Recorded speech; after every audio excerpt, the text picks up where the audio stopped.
Once you get comfortable being with reality, this is very deep. This is what Lao Tzu tried to talk about in the Tao. Now that you are willing to let go of yourself, your personal self, and interact with reality, your awareness is now experiencing reality, you will find that there's not one single moment that unfolds in front of you that is not calling to you to interact with it. It is there, you are there, because you are meant to be with each other. That's how perfect it is. It's like the most perfect relationship. People are looking for their soulmates. It's right in front of you. It's called life. It is the most perfect fit for your being. That's why you're there and it's there. And you will feel it and you will know what to do. I'm telling you, you will never, ever have trouble making a decision again for the rest of your life. You will never wonder. You will never have any angst or anything. It'll just be the universe. It's sort of like, listen to me. You're on the ocean on a surfboard. How do you know when to go up and when to go down? You don't. The wave does it for you. You just ride the wave. The wave comes up, you go up. The wave goes down, you go down. But what if I want to go down when it goes up? You fall. What if I want to go up when it goes down? You fall. It's like you just interjected yourself into a system that you're supposed to be in harmony with. And if you are in harmony with it, you will know exactly what to do because it's telling you what to do. It's not telling you with words, but it is telling you what to do, isn't it? It's telling you what to do. It's go to the right, go to the left. Feel it, be in harmony with it. That's how you ride a wave. That is the Tao. That is what Lao Tzu was talking about, how you ride life. If you're not busy in there wanting it to be other than it is, then you are in harmony with what it is. The moments know where they're going. They're part of a harmony that's moving through time and space.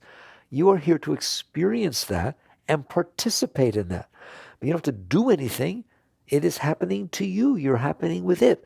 And then you're going to see that what happens, you start just being with it, and everyone looks at you and says, oh, you're so good at everything you do. You're not doing anything.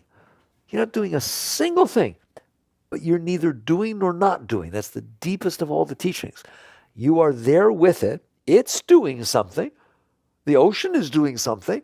So obviously, if you're on the ocean and the ocean's doing something, it looks like you're doing something. Do you understand? What I just told you is the entire Bhagavad Gita. It's the deepest teaching you will ever even come close to. Everyone will think you're doing things. You're not doing a single thing, but you're also not doing either, right? You are just being on the ocean and being with it, and the ocean knows where it's going. Therefore, you will be the one who's in harmony with everything. It's so simple that we miss it. If you want to play baseball and you want to pick up a grounder, I do not think that what you should be doing is guessing where it's going to go next. You should be watching it. Why? Because it knows where it's going next.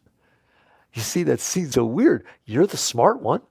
You should be the one who can figure it out. I guarantee you right now that ball knows more about where it's going than you do. The ground and the ball and the interacting with them knows way more about what's going to happen next than anything you're going to figure out. That's why they say keep your eye on the ball. They don't say keep your eye on your mind. They don't say that. They say keep your eye on the ball in every sport. Why? Because the ball knows where it's going. It's the forces of nature. Therefore, it knows where it's going. It is perfectly in harmony with all the forces that it's interacting with, isn't it? So if you keep your eye on the ball, you have a better chance of being where it's going because you're paying attention to where it's going. You're not guessing, you're not figuring, you're not using logic, you're not worrying, you're not angsting, you're not hoping, you're not praying. Even a good religious coach, if you say, Coach, when the ball is hit, should I close my eyes and pray that I get it? Or should I watch the ball? They're going to tell you to forget the praying stuff at that time. Pray that you can keep your eye on the ball. All right? You are supposed to keep your eye on the ball. And it's the same thing with life. I'm telling you, it's exactly the same. You come into harmony with the moments that are unfolding in front of you. Well, why would I do that? I'm not even going to answer you if you sat here this long, because they are the moments that are sitting in front of you. But what if I don't like them? It has nothing to do with like and dislike, does it? It has to do with dancing with it. What if I don't like what the waves are doing?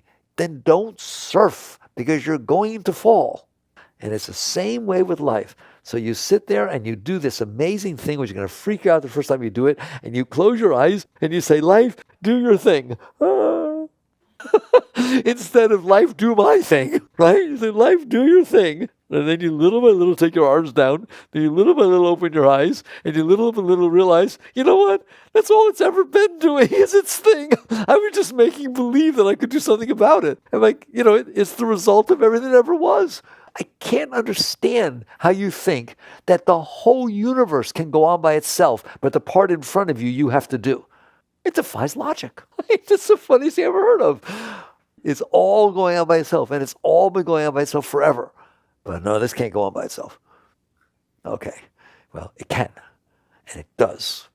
And the day you let go of that part of you that thinks you're in charge when you're not, and you use your consciousness to pay attention to where the ball is going, you keep your eye on the ball. Let's be here now. You come right down here, and you keep your eye on it. And you be willing to let go of your likes and dislikes and your preferences and your hopes and your dreams, and you let where it's going be who you are. Not my will, but thy will. You come in harmony with reality. That's what all of spirituality is about. And the next thing you know, you're going to be shocked at what happens. It knows where it's going, and where it's going is beautiful, it's holy, it's great. It will take you to places that you would have never dreamt of going. It will caress you to Gibran says, it will caress you to the highest branches, and it will shake you at your roots. That's beautiful. Why? Because you need to be shook at your roots, and you need to be caressed at your highest branches, right? Not when you want to, not the way you want to, just life. It needs to rain when it rains. It needs to blow your hair up in the wind when it needs to blow your hair up in the wind. And you need to enjoy the entire experience because it's higher than the experience you would make for yourself. And more as you let go, you realize this. And you come in harmony with this until eventually you let go so deeply that you're not there. You realize there is no need for this separateness to be there thinking about it. You can just be in harmony with it. And you emerge. You'll emerge. It's like a drop falling into the water. You fall into life. We always talk about meditating back behind. This is the path, is you stop separating yourself from God, separating yourself from reality. It's a very deep path, the willingness to surrender to life. So that becomes the simple path. I told you it's actually, life is very simple. The Buddhists say, right? The grass is green, the flower is red, and the sky is blue. What does that mean? That's very Zen. It means things are what they are. Are you willing to come in harmony with that? Instead of trying to make them come in harmony with you. To the extent that you do, this life becomes very simple. Well, what if I'm going to school? You go to school. What do you mean? What do I do when I go to school? You get your homework, you do your homework. You go to class when it's time to go to class. Why? Because there's nothing else to do. It's like there's no part of you. I'd rather be fishing. No. I'd rather be doing what I'm doing. I'd rather not be rathering. It's much more fun to like what you're doing than to rather be doing something else. And so if you're in school, you go to class, you learn. Why? Because somebody's teaching you. It's very nice of them, all right? And then you do your homework, and you go to class, and what will happen? You will enjoy the experience. Why? Because it's the experience you're having. You won't be thinking about something else. And just pretty much more and more, you live the life that is unfolding in front of you with your entire heart and soul. You put your whole being into the moment that's unfolding in front of you, and you trust it. You trust that it knows where it's going. You give yourself to it. Life is your teacher. Life is your friend. Life is God made visible. It's a very, very great thing. This gives a good starter course on how every moment of your life can be used for your spiritual growth, and how you can stop this neurosis and enjoy every second of your existence. Become something very holy, very beautiful. All right. Work on these things. Jai Gurudev.